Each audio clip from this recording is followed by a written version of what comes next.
Hey, welcome back to No Hype Beer Reviews. Unless it's your first time, then welcome. Please consider subscribing. If you do, hit the notification bell, get all the updates. This is for today's video. It's Saturday, and on Saturdays I do Cellar Saturday, where I actually drink something off my shelves. Instead of them just, hey Bruno, instead of them just sitting here, actually drink them, right? So this one, it was funny. A little over a week ago, what that noise was, my wife and I went out to dinner at a new place to us. And they were using these Lagunitas glasses as their regular water glasses. So I'm like, it just got me thinking like, hey, I had that Gnarleywine at the house. I should probably do that one of these Saturdays. And then Raz124 commented on a different video that like after that happened, he's said something to the effect of like, you probably should knock that one off the shelf. Or it was something like that. And I'm like, man, all right, apparently the universe is sending me two signs. I should drink this beer soon. So it's funny. I wrote, because you can't quite tell with the bottling when it was bottled, but I bought it in 2015. So I put 2015 question mark, like I don't know if you can see that, I wrote 2015 question mark. And then, so I looked at some things, and my friend Gabe and I think split one of these in 2015, because he checked it in Untapped. So I'm almost positive this is actually from 2015, which would make this somewhere around 7 years old at time of review. So as the name suggests, I'm sorry, it's old Gnarleywine. As the age suggests, it's a barley wine. It is 10.6% ABV. Let's see. The first sip is for thirst. The second one for pleasure. The third sip is for knowing. And the fourth for pure madness. IBUs are listed 69.39, original gravity 1.096 if you want that information. Doggone good. Here we go. Here's something that maybe is worth reading. I don't know. I didn't look at this before I grabbed it. I grabbed it off the shelf, rearranged some stuff since there was a hole there now, and started recording. Making a Mondo Ultra Mega Super Premium Barley Wine is a little like having a kid. The first part is fun and messy. It takes a while to ferment, and then a whole longer to mature. It should be a whole lot longer to mature. It is expensive and takes up a lot of space. You worry about how it'll grow up and whether or not you'll still be friends. Oh man! Eventually, it stays out all night and comes home with its skirt on backwards. You know how it is. Usually, a package our ales within 15 days of brewing. This one we aged in tanks for over a month. Why not buy 3? Drink one now, keep one in the fridge for a month, and then one for another year. Well, apparently I did the last one where I waited many years. All right. Should have cut this a little bit, but I'm sure I can get it open right away. But boom. And nothing crazy is happening, so it seems to be hopefully okay. The least pretentious glass in craft beer right here, proper glassware. So, you know it's going to taste better. If I was a better beer tuber, I mean, it's 55 degrees down here. I probably would have put this in the fridge for a little bit, but I guess 55 isn't too bad to drink a barley wine. All right, so I think I poured it somewhat aggressively. It's got 3 fingers ahead.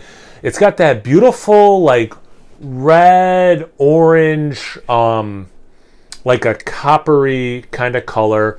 Yeah, definitely like dead center. You can see like a little bit of brown, I think. At least I can, the way the lighting is. But it's mostly like this orange, reddish, beautiful color.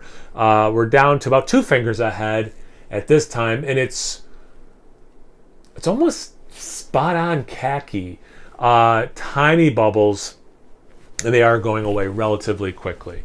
I have the lacing goes away. Oh, there's some lacing sticking around. That's not too bad. Helps if my finger's on the way for you guys. Yeah, I guess not too much lacing. A little bit of legs, not to be, or that is to be expected. I've read everything. I'm ready to drink this. No, I'm sorry, I'm ready to smell this. Almost screwed up. Smells kind of like I thought it would. You get some nice like caramel, burnt sugar, brown sugar kind of notes. But there is still this like ghosts of hoppy barley wines of years past kind of a thing.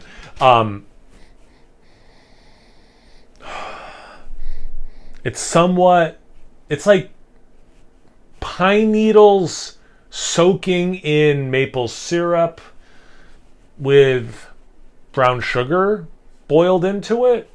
So like, that's such a stupid descriptor, but those are kind of the things. And what I mean by that is like, I do get to like a little bit of a maple thing, but like, because you submerged the pine needles, it's going to take a while for them to infuse with the liquid you have. So like, you're getting it, but it's not like at the forefront. So again, like this like whispers or this ghosts of pininess, you know, that used to exist in this beer much more forward, at least in the aroma.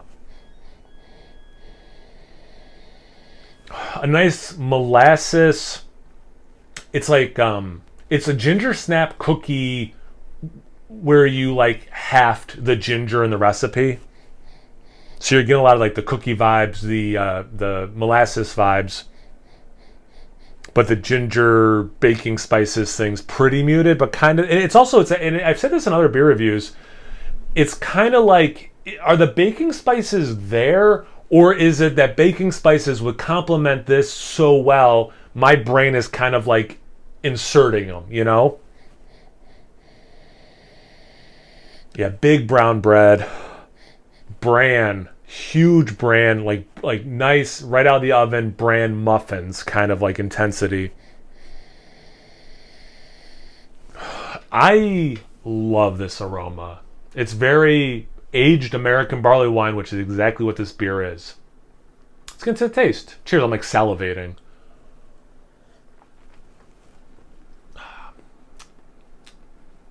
That's nice. That's really nice.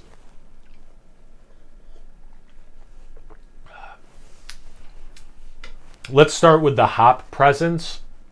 Obviously, after 7 years faded, and continuing to fade, so fading.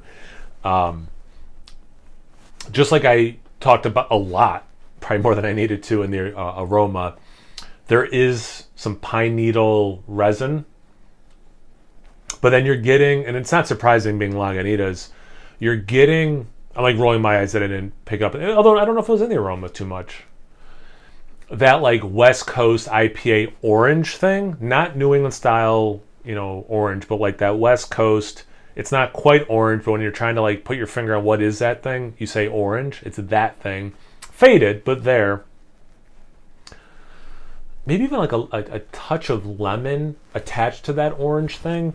So you do have like a little bit of, you have that resin and the orange West Coast IPA thing, and then even a little bit of dank, which again makes sense. Lagunitas like that kind of flavor profile. All right, so that stuff is there from the American barley wine point of view, the hoppy barley wine point of view. That stuff faded, still there. As I'm talking, I get that with the molasses brown bread thing the most. The sweetness is gone, so you're kind of getting the more quote-unquote savory elements and the hoppier elements.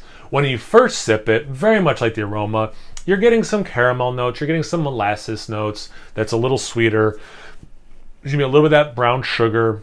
I didn't get the baking spices that I was talking about so much in the aroma, so again, I'm thinking it's more like my brain saying, that would work really well in this beer versus that's in this beer.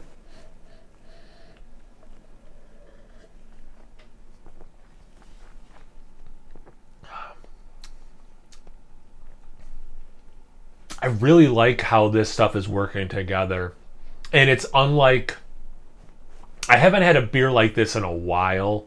Like I have some Bigfoots, you know, that would be scratching this, you know, itch a little bit. But, you know, I do prefer English style sweeter barley wines with a much lower hop presence.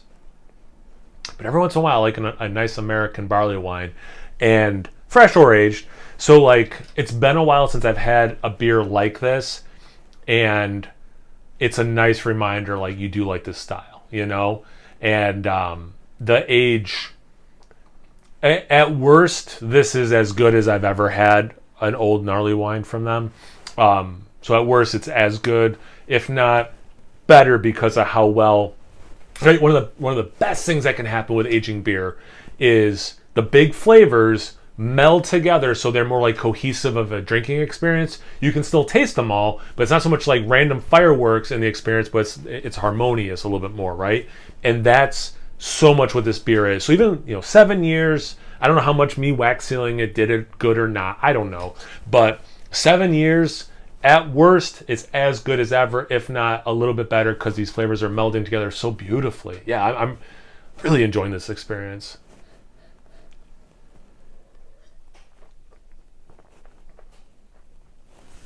Hides the ABV. Don't taste it at all. Glad I pulled that like lemon a little bit with the orange, because that, again, as much as it is an orange experience, there's that little extra, almost like lemon zest specifically attached to it. And if I was evaluating myself on how I did as a beer reviewer for this, that's the thing I'm actually most proudest of that I pulled out of. I don't really talk about that on camera ever, but that's the thing for this beer review I'm the proudest of, is that I identified that, because it's unmistakably there. Yeah, this is fantastic. Do they even make this beer anymore? I don't see a lot of Lagunitas around me. I saw their IPA recently somewhere on draft. They like someone had posted their draft list. But yeah, I don't see a lot of their stuff by me in New York. And they've whatever. I mean, do they make this beer anymore, I guess is my question. Have you had this beer before? Have you had it recently? Have you had it recently aged or fresh? Anything related, comment section below. Let's get a conversation going. Once you're done doing that, make sure you check me out on Instagram and Untapped. It's No Hype Beer Reviews at both those places. So please like, comment, subscribe, and most importantly, imbibe. Cheers, everyone.